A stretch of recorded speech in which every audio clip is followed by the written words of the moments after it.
Que bom ver a igreja aqui reunida mais uma vez para juntos aprendermos mais acerca da palavra. Pois bem, meus irmãos, nós estamos já há algumas semanas numa trajetória para entendermos a mensagem dos profetas. Nós estamos agora numa etapa em que estamos analisando os escritos dos últimos profetas do Reino do Sul. O Reino do Norte, a essa altura, já foi extinguido e, portanto, nós temos apenas o ministério de profetas do Reino do Sul. O profeta que nós vamos estudar hoje é o profeta Naum.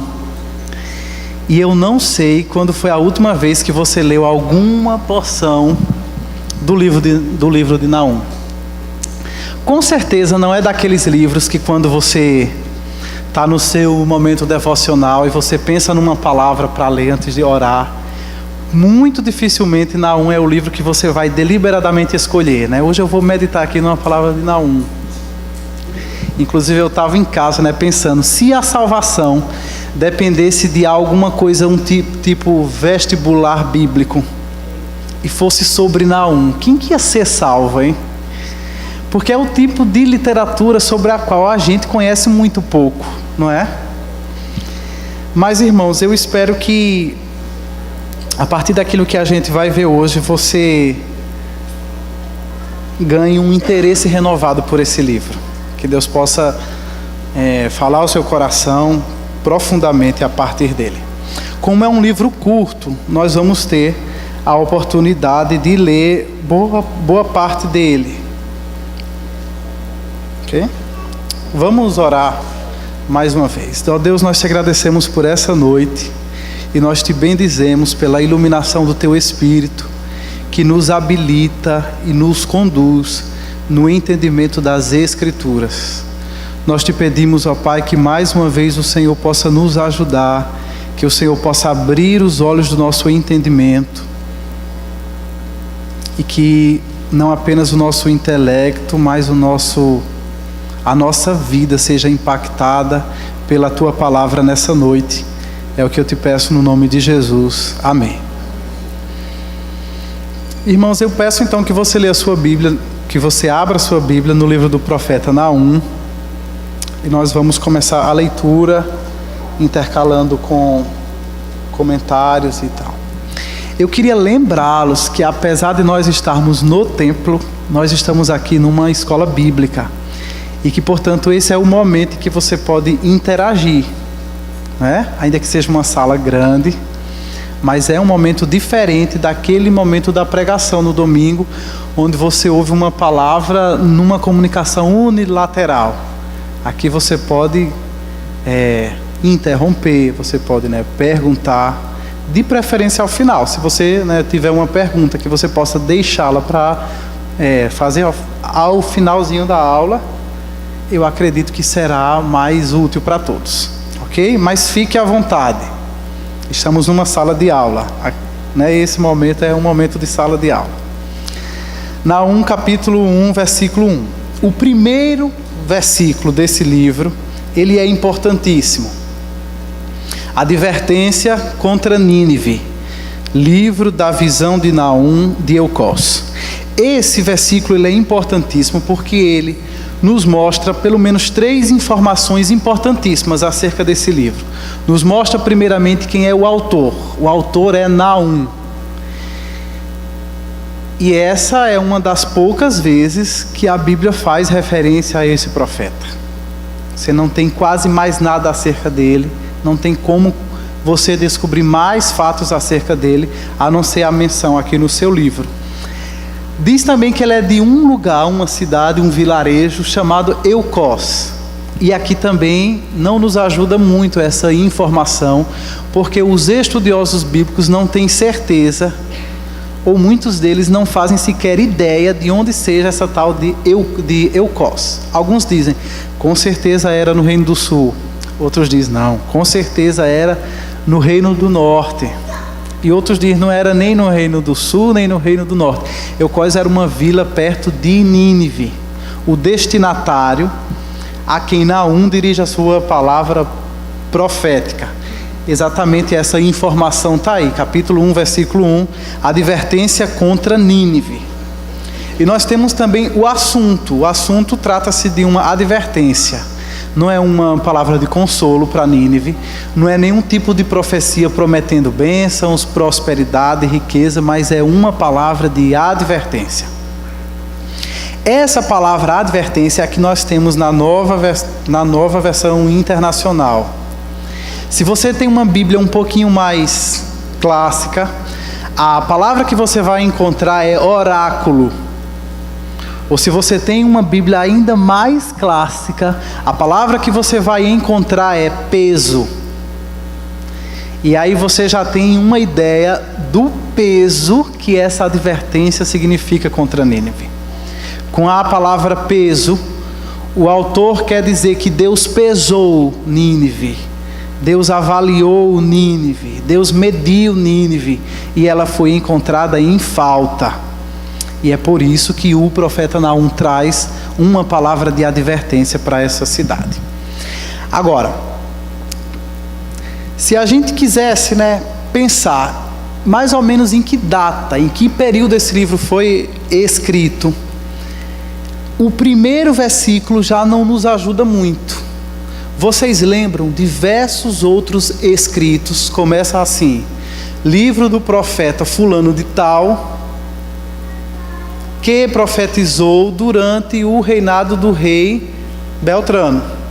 Então você pegando o rei, você consegue descobrir o tempo que aquele livro foi escrito. No livro de Naum, não faz referência a nenhum rei, de forma que a gente precisa de outras avaliações para tentar entender de que período esse livro faz parte.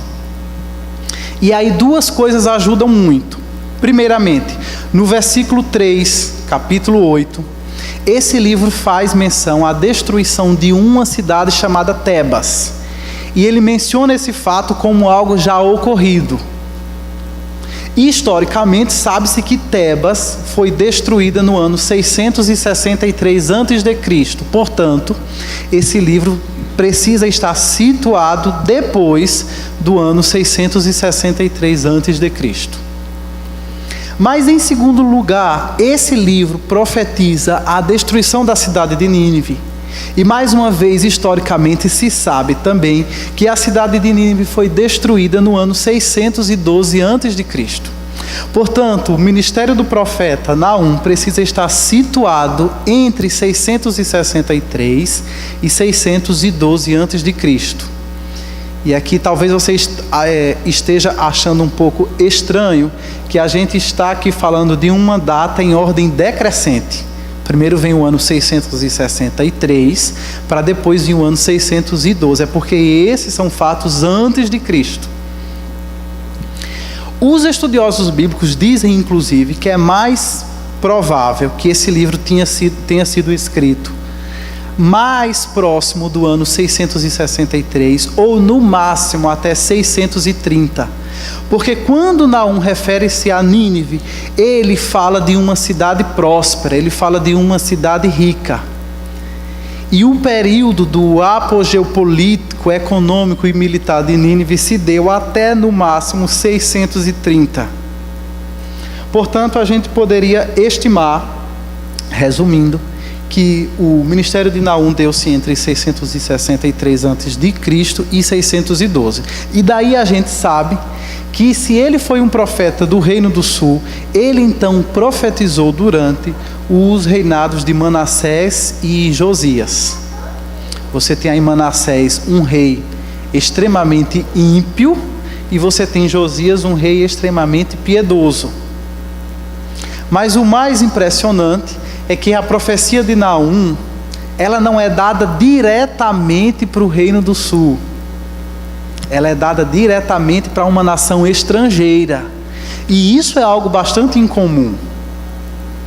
Não é sempre que Deus levanta um profeta seu, do meio do seu povo, para profetizar ou para exercer ministério a uma nação estrangeira, uma nação pagã. Mas você vai ver também que, embora essa mensagem seja dada diretamente a Nínive, essa é uma mensagem também para Judá. mais na frente você vai entender por quê. Resta então, falarmos um pouco acerca de Nínive. Quem era Nínive? Nínive era a capital do Império Assírio. Se você nunca leu alguma coisa acerca disso, basta você saber que nessa época o Império Assírio era a maior potência mundial. Então pense em Nínive como uma Nova York hoje em dia. Pense em Nínive como uma cidade extremamente influente, e como uma cidade extremamente orgulhosa, e como uma cidade extremamente vaidosa. E quando os artistas retratam Nínive, eles retratam quase que um mundo dos sonhos, não é?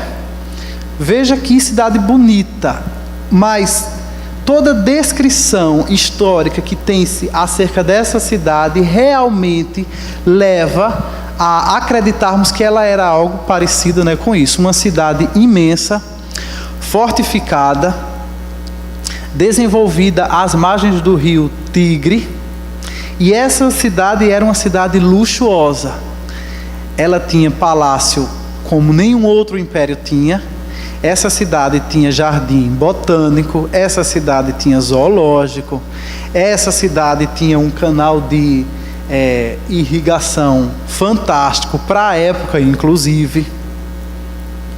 Portanto, quando você lê aquilo que Naum escreve, aquilo que ele diz acerca de Nínive, não pense que o profeta Naum está chutando cachorro morto. É bem o contrário. Ele está falando da destruição de uma cidade que aos olhos dos homens estava com tudo, estava indo de vento em popa. E humanamente falando, aquilo que ele profetizava acerca de Nínive era bastante improvável.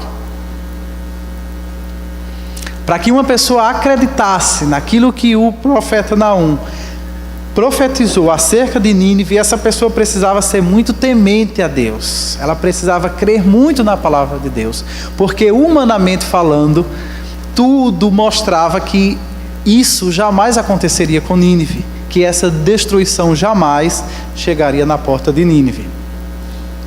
Esse Império Assírio também, ele era mundialmente reconhecido pela sua crueldade. Trazendo para os nossos tempos de hoje, era como se esse império fosse conhecido por seus atos de terrorismo. Eles fizeram da crueldade militar um espetáculo. E isso tinha um objetivo. Como eles estavam em expansão, como eles estavam sempre anexando territórios novos, eles queriam que, antes que eles precisassem lutar com aquelas nações que eles queriam conquistar, que a notícia da crueldade chegasse e que aquela nação se rendesse antecipadamente. E isso aconteceu muitas vezes. Então, quando você vê achados arqueológicos da Síria, sempre você tem imagens, você tem cenas de perversidade militar. Está sempre retratando empalamentos, decapitações, mutilações, pilhas de cabeças humanas, pilhas de corpos humanos. Então esse é um império que fez do terrorismo seu esporte favorito. E isso tinha um objetivo: causar terror entre os povos da terra, para que ele pudesse conquistá-los mais facilmente. Tenha em mente também que quando Naum escreve isso, ele faz parte do povo de Deus, e o povo de Deus estava sendo duramente massacrado pelo império da Assíria. A essa altura, o reino do norte já havia sido eliminado pelo império da Assíria. A Assíria já tinha levado os habitantes de Samaria para uma outra terra e tinha enviado pagãos estrangeiros para povoar Samaria.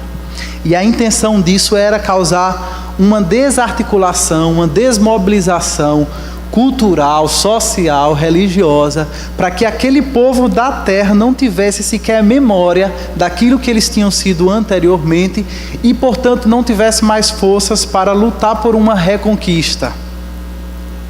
Então você tem internamente o reino do norte eliminado e você tem o reino do sul sendo duramente atacado pela Assíria. Eles já haviam inclusive invadido, Jerusalém, e por essas épocas o Reino do Sul havia se tornado um estado vassalo do Império Assírio. Ainda não tinha sido destruído, mas estava bastante subjugado a ele, pagando impostos. E isso trazia um sofrimento econômico e social, além do sofrimento militar, para o povo do Reino do Sul, para o povo de Judá. E é pensando nisso tudo que eu peço que você mais uma vez abra a sua Bíblia e vamos ler mais um pouco desse livro. Capítulo 1, versículo 2. O Senhor é Deus zeloso e vingador. O Senhor é vingador, seu furor é terrível. O Senhor executa vingança contra os seus adversários e manifesta o seu furor contra os seus inimigos. O Senhor é muito paciente, mas o seu poder é imenso. O Senhor não deixará impune o culpado. O seu caminho está no vendaval e na tempestade, e as nuvens são a poeira de seus pés. Ele repreende o mar e o faz secar, faz que todos os rios se sequem. Bazã e o Carmelo se desvanecem e as flores do Líbano murcham. Quando ele se aproxima, os montes tremem e as colinas se derretem. A terra se agita na sua presença, o mundo e todos os que nele vivem. Quem pode resistir à sua indignação? Quem pode suportar o despertar de sua ira? O seu furor se derrama como fogo, e as rochas se despedaçam diante dele. O Senhor é bom, um refúgio em tempos de angústia. Ele protege os que nele confiam. Olha que forma peculiar começa esse livro profético. Embora já tenha sido adiantado no versículo 1 que este livro trata-se de uma advertência contra Nínive, o livro começa com um salmo. E esse salmo, pelo menos a princípio, não se refere especificamente a ninguém. Naum começa a sua profecia não apontando para Nínive, Naum começa a sua profecia apontando para Deus, para quem Deus é. E de uma forma geral, aquilo que a gente viu aqui nesse texto, que muito se assemelha à literatura dos Salmos, o que ele está enfatizando é a bondade e a ira de Deus. Por um lado, fala da santa justiça de Deus que precisa punir o pecador. E por outro lado, fala da bondade de Deus que protege e livra os seus. Mas até aqui, ele não faz referência específica nenhuma. Traz apenas, em forma de salmo, uma nota de salvação e julgamento. Isso, meus irmãos, criava um certo suspense. Quando a profecia era dada, começava-se a falar num Deus bondoso e que traria salvação, mas ao mesmo tempo num Deus justo que traria juízo. E o suspense ficava no ar. Para quem que Deus traria salvação e para quem que Deus traria juízo? E aí, a partir do versículo 8, as coisas começam a ficar mais nítidas. Versículo 8. Mas com uma enchente devastadora dará fim a Nínive. Expulsará os seus inimigos para a escuridão. O Senhor acabará com tudo que vocês planejam contra ele. A tribulação não precisará vir uma segunda vez. Embora estejam entrelaçados como espinhos e encharcados de bebida como bêbados, serão consumidos como a palha mais seca. Foi de você, ó Nínive, que saiu aquele que trama perversidades, que planeja o mal contra o Senhor. Assim diz o Senhor: apesar de serem fortes e numerosos, serão ceifados e destruídos. Mas você, Judá, embora eu a tenha afligido, não a afligirei mais. Agora eu vou quebrar o jugo do seu pescoço e arrancar as suas algemas. O Senhor decreta o seguinte ao seu respeito, ó rei de Nínive: você não terá descendentes que perpetuem o seu nome. Destruirei as imagens esculpidas e os ídolos de metal do templo dos seus deuses. Prepararei o seu túmulo, porque você é desprezível. Vejam sobre os montes os pés do que anuncia boas notícias e proclama a paz. Celebra as suas festas, ó Judá, e cumpra os seus votos.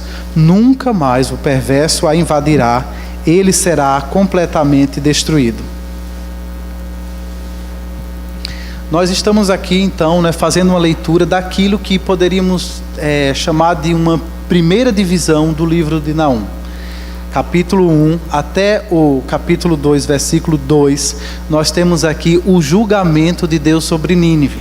Eu acredito que a partir da leitura que a gente fez aqui ficou muito claro, Deus vai julgar Nínive.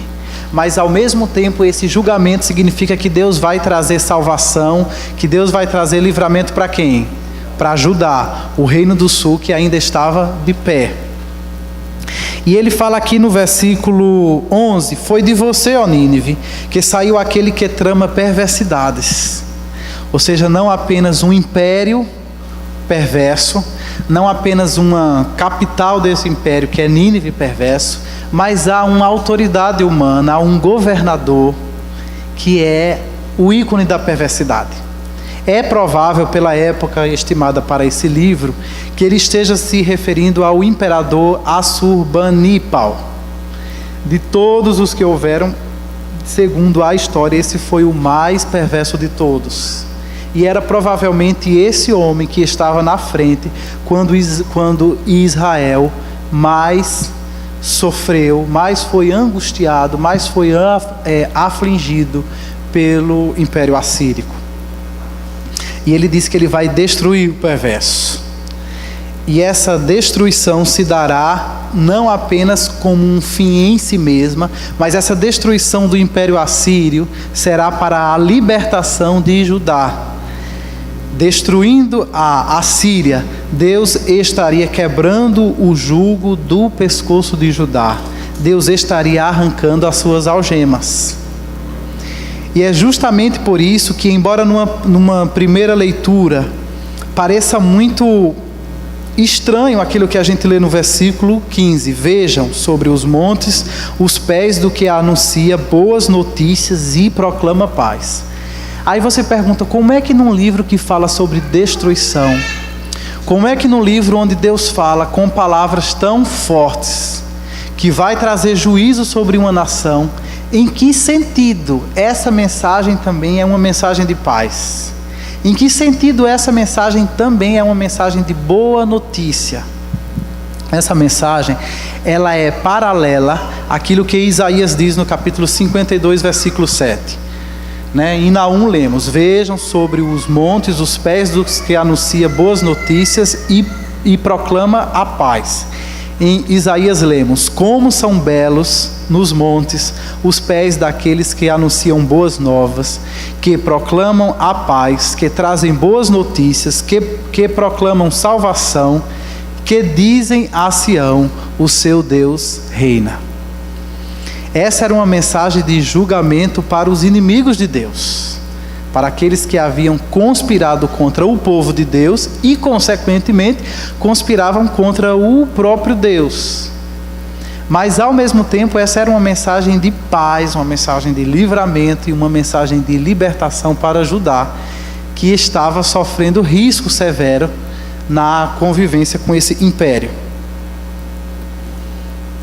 Aí vamos agora para a nossa segunda divisão, a destruição de Nínive. Capítulo 2, a partir do versículo 3, o profeta vai detalhar como é que Deus vai destruir esse império. E eu peço que você atente a essas, vamos dizer assim, formas específicas pelas quais se dará a destruição de Nínive. Versículo 3, capítulo 2, versículo 3. Os escudos e os uniformes dos soldados inimigos são vermelhos.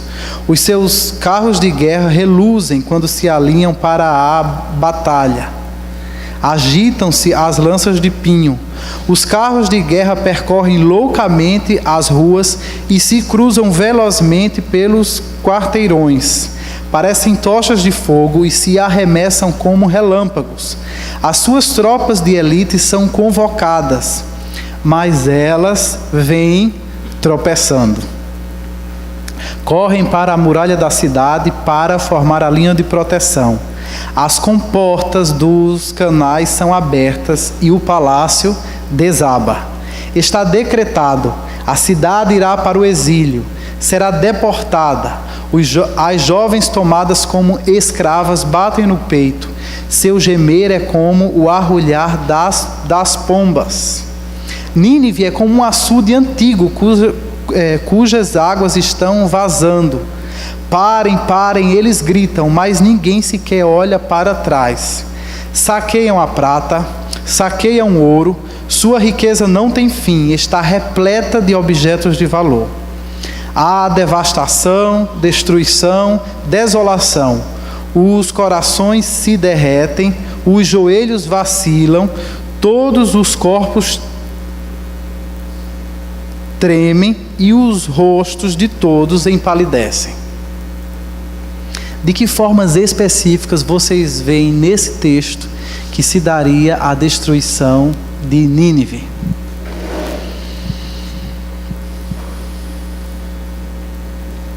Vocês tinham observado no capítulo 1, versículo 8, quando dizia assim: mas com uma enchente devastadora dará fim a Nínive. Não como uma enchente, mas com uma enchente. Mais uma vez no capítulo 2, nós temos várias alusões a uma enchente. Conseguem ver isso? Verso 6. As comportas dos canais são abertas e o palácio desaba. Que mais? Verso 8. Nínive é como um açude antigo, cujas águas estão vazando. Pois bem, historicamente o que se sabe é que a destruição de Nínive justamente começou com uma enchente. As águas do rio Tigre elevaram-se, e essa elevação das águas causou que alguns trechos do muro de Nínive eles foram derrubados. E por essa época já havia outros impérios se levantando e tentando destruir o Império Assírico, principalmente o Império da Babilônia, aliado dos povos medos, a nação dos medos. Justamente quando eles viram que esse rio havia se elevado e que havia aberto brecha nos muros, aí eles se anteciparam e partiram para invadir Nínive. Quais as evidências que vocês veem nesse texto que a gente leu agora de invasão?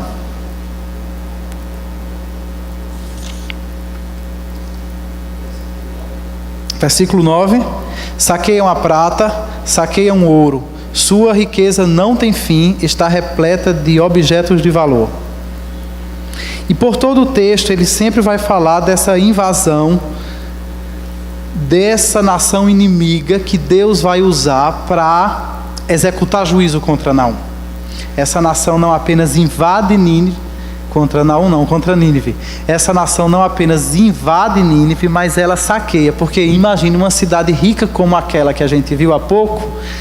Imagine a riqueza, a quantidade de ouro, prata e de todos os objetos de valor que não deveria haver, que não deveria ter aqui. E eles entram e saqueiam tudo.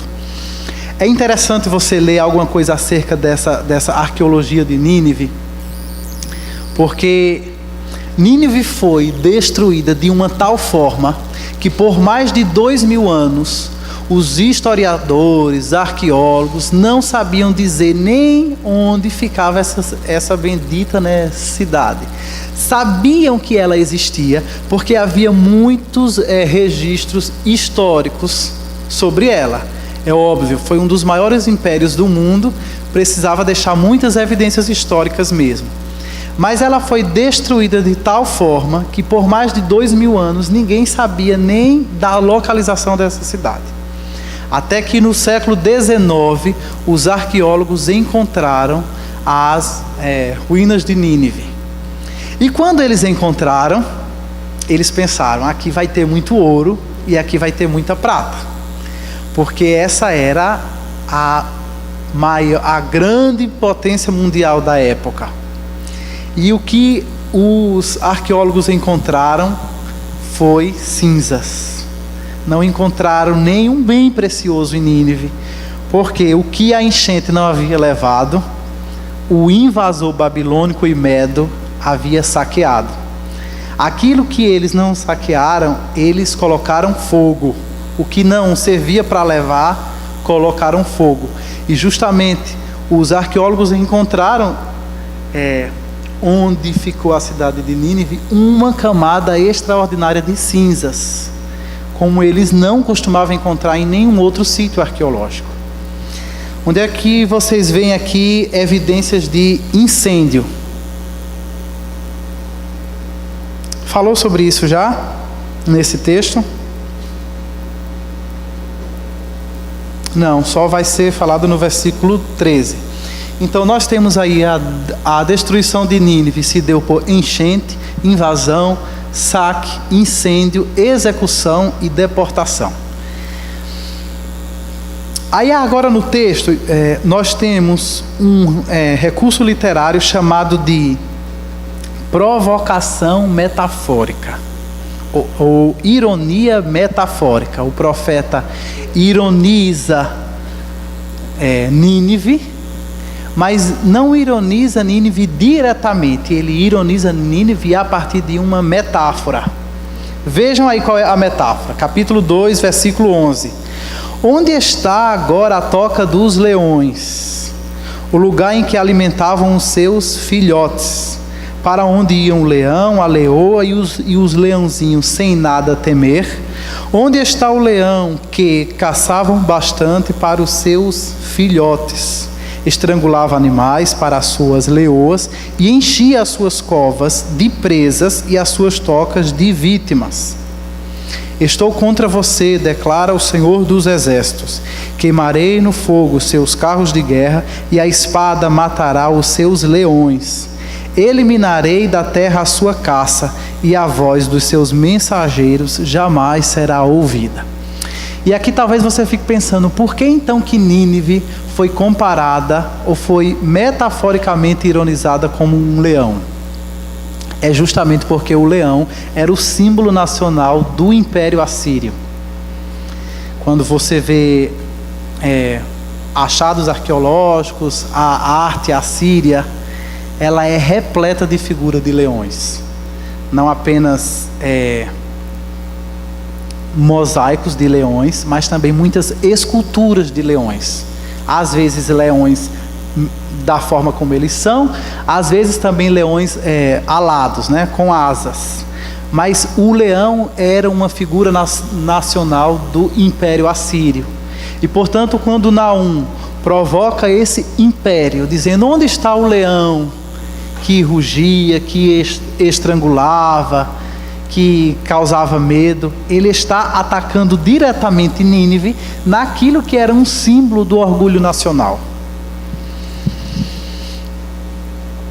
O que a gente tem então no capítulo 3, depois da gente ter visto no capítulo 2 detalhes de como seria a destruição de Nínive, nós temos aqui agora o profeta explicitando os motivos pelos quais Deus destruiria essa cidade. E entenda aqui que quando o profeta está repetidamente referindo-se a Nínive, ele está na verdade referindo-se ao Império Assírio como um todo. Mas ele está fazendo isso a partir da sua cidade mais importante. Está fazendo isso a partir da imagem da capital, Nínive. Vamos ler então capítulo 3, dos versículos de 1 a 7. E eu peço que vocês também atentem para quais seriam os motivos pelos quais Deus iria punir mortalmente a cidade de Nínive. Ai da cidade sanguinária, repleta de fraudes e cheias de roubos, sempre fazendo as suas vítimas. Ao estalo dos chicotes, o barulho das rodas, o galope dos cavalos e o sacudir dos carros de guerra. Cavaleiros atacando, espadas reluzentes e lanças cintilantes. Muitos mortos, montanhas de cadáveres, corpos sem conta, gente tropeçando por cima deles. Tudo por causa do desejo desenfreado de uma prostituta sedutora. mestra de feitiçarias, que escravizou nações com a sua prostituição e povos com a sua feitiçaria. Eu estou contra vocês. Eu estou contra você, declara o Senhor dos Exércitos. Vou levantar o seu vestido até a altura do seu rosto. Mostrarei às nações a sua nudez e aos reinos as suas vergonhas. Eu jogarei imundícia sobre você e a tratarei com desprezo. Farei de você um exemplo. Todos os que a virem fugirão, dizendo: Nínive está arrasada. Que motivos você vê aí nesse texto pelo qual Deus justamente puniria esse império? Primeiramente, ele faz aí menção à violência que havia em Nínive. Quando ele diz, capítulo 3, versículo 1: Ai da cidade sanguinária, sempre fazendo as suas vítimas. É aquilo que nós já tínhamos dito sobre todas aquelas práticas militares do Império Assírio. Uma outra coisa que ele fala em um outro motivo seria a exploração. Você sabe que sempre que existe uma nação muito rica, infelizmente nesse mundo caído que a gente vive, muitas vezes a riqueza se dá às custas da exploração de outros. E não era diferente com Nínive. Capítulo 3, versículo 1 diz: repleta de fraudes e cheia de roubos. Um outro motivo era a imoralidade. Quando ele diz tudo por causa do desejo desenfreado de uma prostituta sedutora. E diz mais: Nínive não era apenas uma prostituta sedutora em sua imoralidade, mas ela também era mestre de feitiçarias, ou mestra de, como ele diz aí no texto, um feminino, mestra de feitiçarias. E olhando para a cultura de Nínive, a gente pode entender mais um pouco. Essa aí é a estátua da deusa Istar. A deusa Istar era a principal divindade cultuada em Nínive, a principal divindade cultuada dentro desse império assírio. E ela era sempre representada assim, de uma forma vulgar, de uma forma erótica. Entenda mais ou menos que Istar era uma equivalente da pombagira de hoje em dia, Então era uma divindade prostituta, era uma divindade depravada, era uma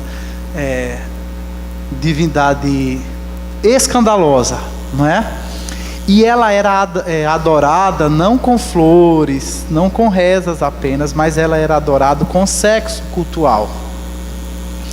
Então a imoralidade era não apenas uma prática escondida, algo feito assim no lugar secreto, no esconderijo, a claras da noite, não.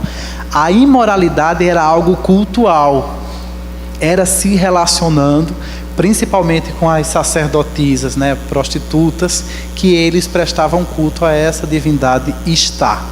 Istar era a equivalente de outra divindade com a qual Judá já havia se defrontado várias vezes. Lembra quando diversas vezes na Bíblia faz-se referência a uma divindade chamada Astarote? Pois bem, Astarote era a equivalente filisteia da Istar, a Síria. Então era mais do mesmo, eles já tinham visto isso. E era justamente na cidade de Nínive que ficava a grande estátua da deusa Istar. Essa estátua havia sido um presente do antigo Egito para eles. E é por causa disso que, mais uma vez, quando o profeta diz aqui, mulher sedutora, mestra de feitiçarias, os ninivitas não ficaram pensando, ele está falando de quê? O que será que ele está dizendo? Como a gente fica hoje, quando a gente lê um texto como esse e lê uma metáfora dessa, e aqui é outra ironia metafórica, a gente precisa pesquisar para tentar entender o que era isso. Mas os ouvintes originais, os ninivitas, muito provavelmente entenderam bem. Portanto, Deus elenca violência, exploração, imoralidade e idolatria como motivos suficientes pelo qual ele destruiria Nínive. E aí ele faz uma comparação no versículo 8, capítulo 3, versículo 8. Acaso você é melhor do que Tebas, situada junto ao Nilo, rodeada de águas? O rio era a sua defesa, as águas o seu muro. A Etiópia e o Egito era a sua força ilimitada. Fut e a Líbia estavam entre os seus aliados. Apesar disso, ela foi deportada, levada para o exílio. Em todas as suas esquinas, as suas crianças foram massacradas. Lançaram sortes para decidir o destino dos seus nobres. Todos os poderosos foram acorrentados. Então aqui o profeta Naum faz uma descrição de como essa cidade, Tebas, foi violentamente destruída. E adivinhem, os senhores, quem que destruiu Tebas? A Assíria. E Tebas era uma cidade que guardava semelhanças profundas com Nínive. Era uma cidade extremamente forte, era uma cidade extremamente próspera, com muitos aliados políticos e militares, era uma cidade fortificada e era uma cidade protegida por um rio. Tebas ficava no Egito, portanto ela estava protegida pelo rio Nilo. E aqui, Nínive, na Assíria, estava por sua vez protegida pelo rio Tigre. Então todo aquele orgulho, toda aquela autossuficiência que Nínive tinha, sou rica, poderosa, fortificada, protegida pelo rio, tenho muitos aliados, portanto jamais serei destruída.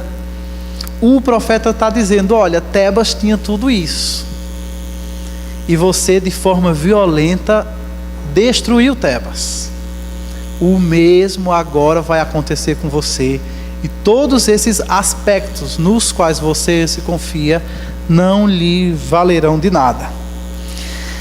Até que a gente vê no final finalzinho do capítulo 3, versículo 18, quando ele diz: ó rei da Assíria, os seus pastores dormem, os seus nobres adormecem, o seu povo está espalhado pelos montes, e não há ninguém para reuni-lo.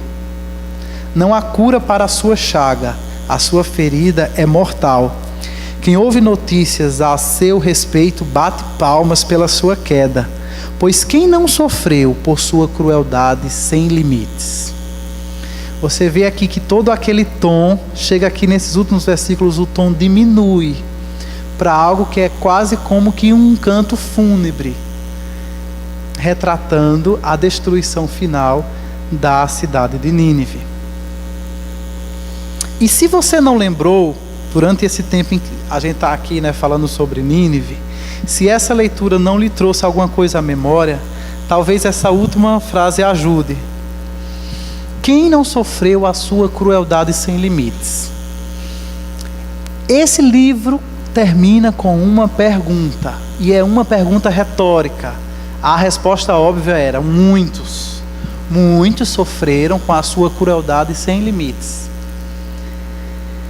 E, curiosamente, não é comum os livros da Bíblia terminarem com uma pergunta como essa, muito menos os livros proféticos. Só existem 2 livros proféticos que terminam com uma pergunta como essa.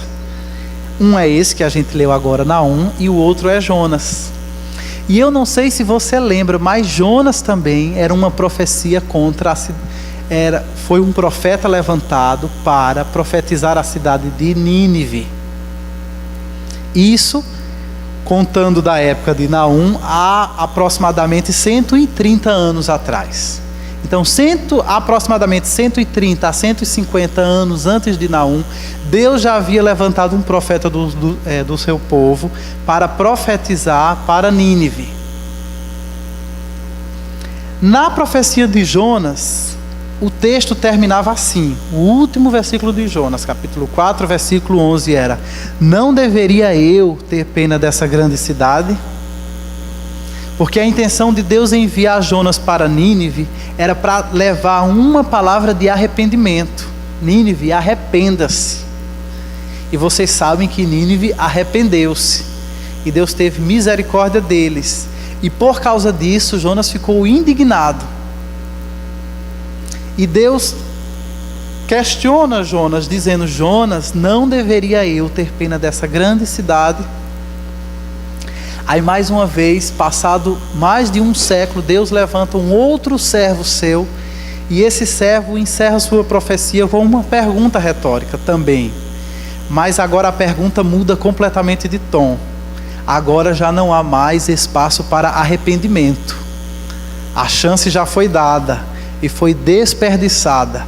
Aquele arrependimento que Nínive havia demonstrado 130 anos atrás, havia depois de um tempo transformado-se em iniquidade, em impiedade. E Deus agora está somente sentenciando, dizendo: acabou. Quando a gente pensa na mensagem de Naum, talvez seja uma das partes mais desafiadoras desse livro. Alguns estudiosos bíblicos, ou vários estudiosos bíblicos, argumentam que esse livro não tem nenhuma mensagem relevante para a Igreja de Cristo hoje. Porque, para início de conversa, é um livro que não foi escrito para Judá diretamente. Ele foi escrito para Nínive, ou para o Império Assírio. Portanto, se nós tivéssemos alguma coisa a ver, era com Judá. Mas como a mensagem nem a Judá se refere, então nós não teríamos nada a ver com Nínive. Um estudioso bíblico chegou a dizer que Naum não apenas é irrelevante para nós hoje, mas é também um falso profeta, porque ele ignorou o pecado de Judá e se concentrou apenas no pecado de Nínive. Obviamente que essa não é a melhor interpretação, obviamente que essa não é a melhor forma de ver esse livro. Nós cremos que toda a Bíblia ela é inspirada e, portanto, Naum é um profeta do Senhor. E a mensagem dele para Nínive tem tudo a ver conosco hoje, assim como tinha tudo a ver com o Reino do Sul, Judá.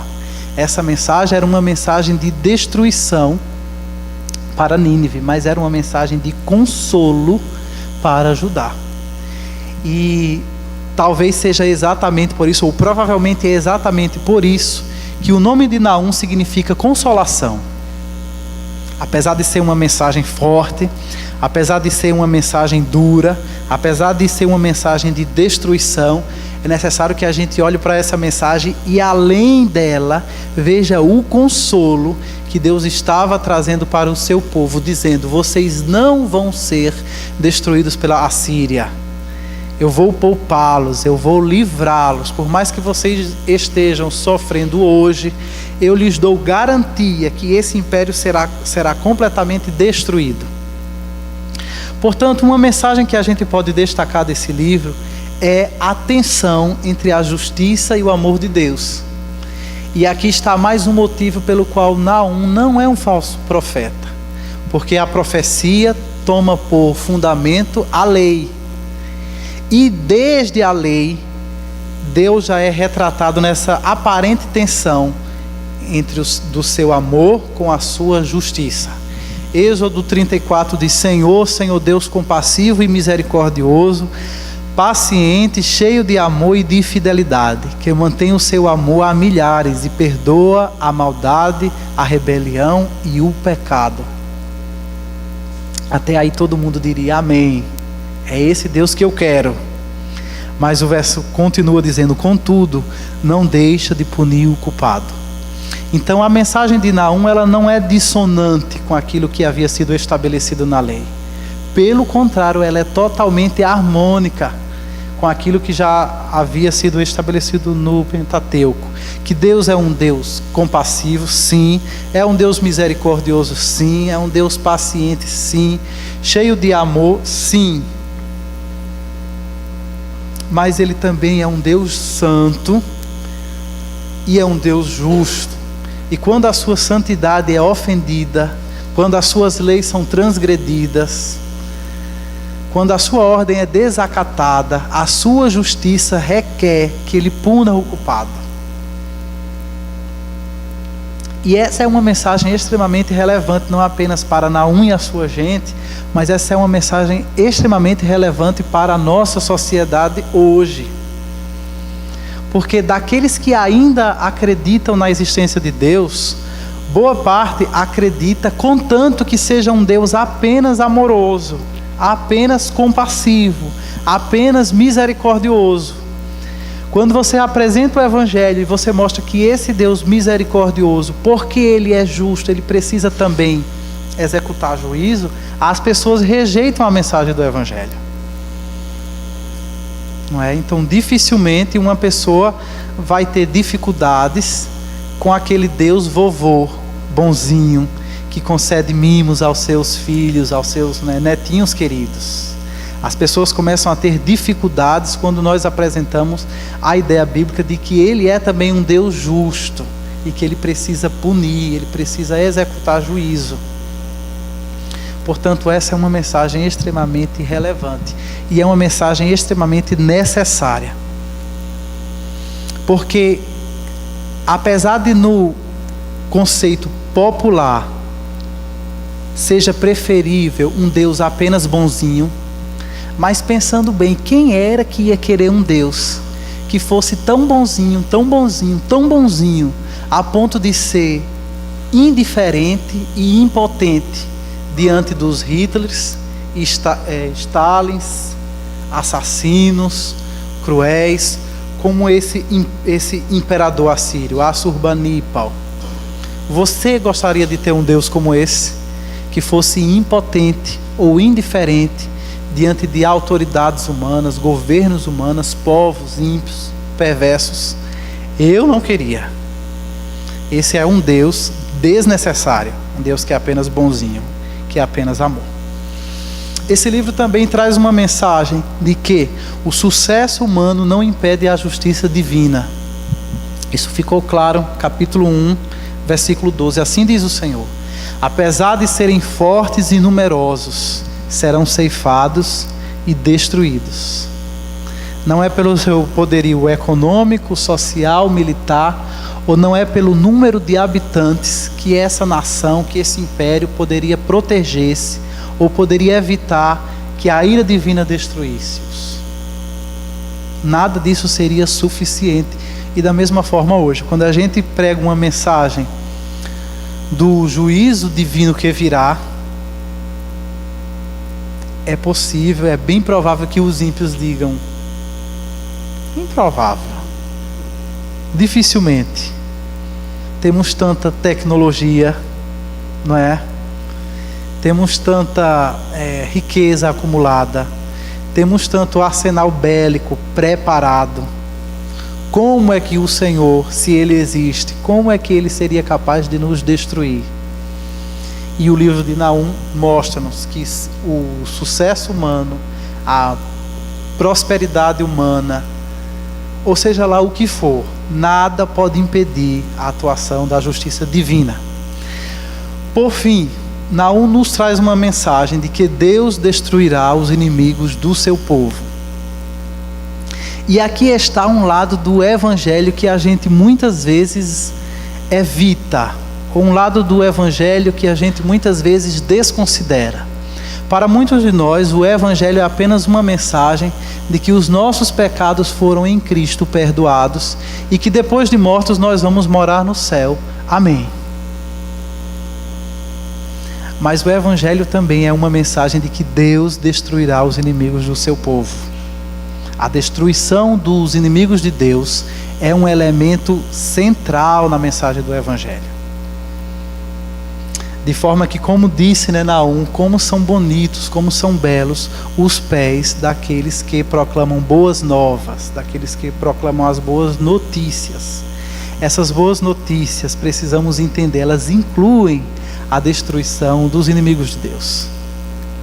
Por quê? Porque desde o início existe uma rivalidade entre a descendência da serpente, que é Satanás, e a descendência da mulher. Existe uma luta cósmica entre o império das trevas e o império da luz. entre o povo de Satanás e o povo de Deus.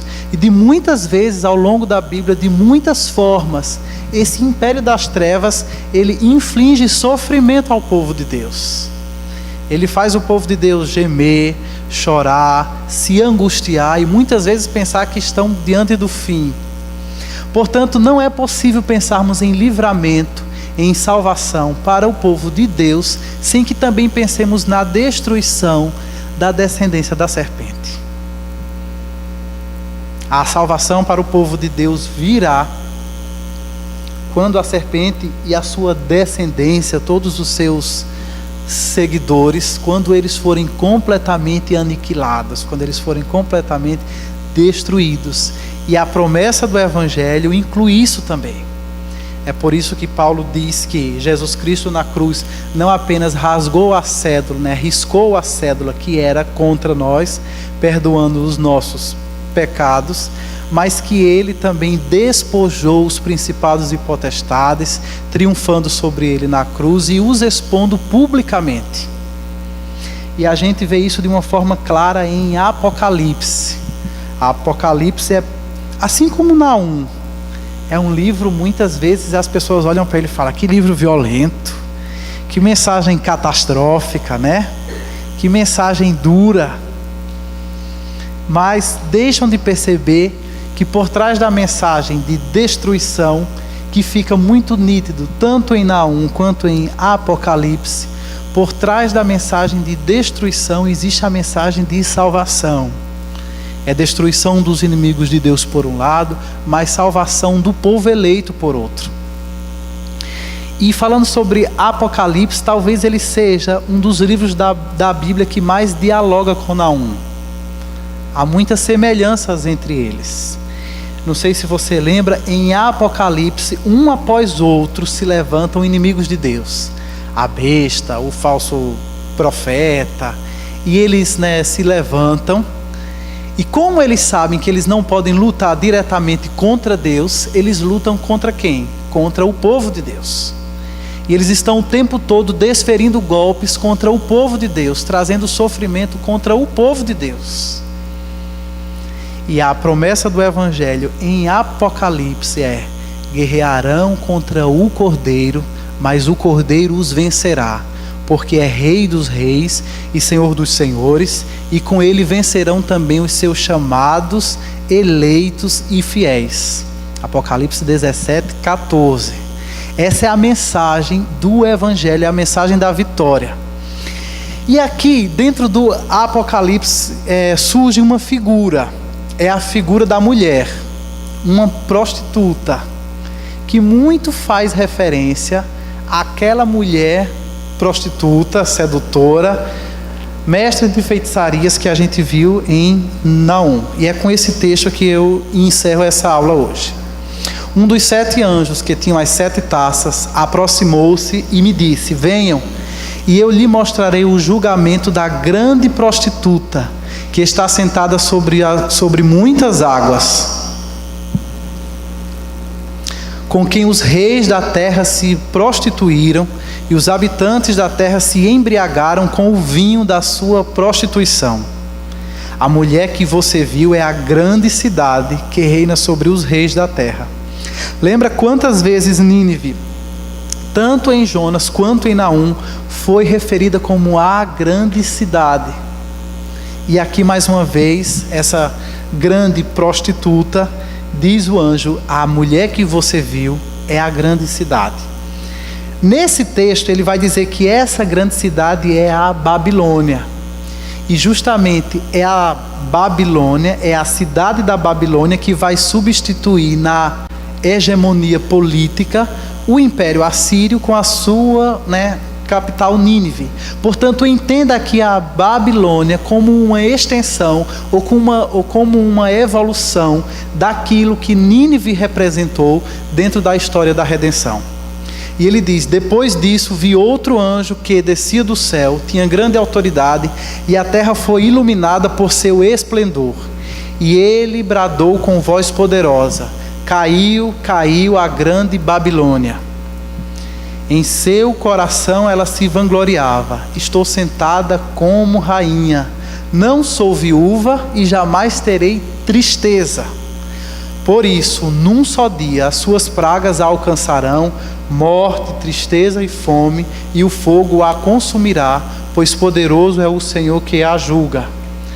Ai, a grande cidade, mais uma vez a grande cidade, Babilônia, cidade poderosa, em apenas 1 hora chegou a sua condenação, como em um momento chegou a destruição de Nínive também.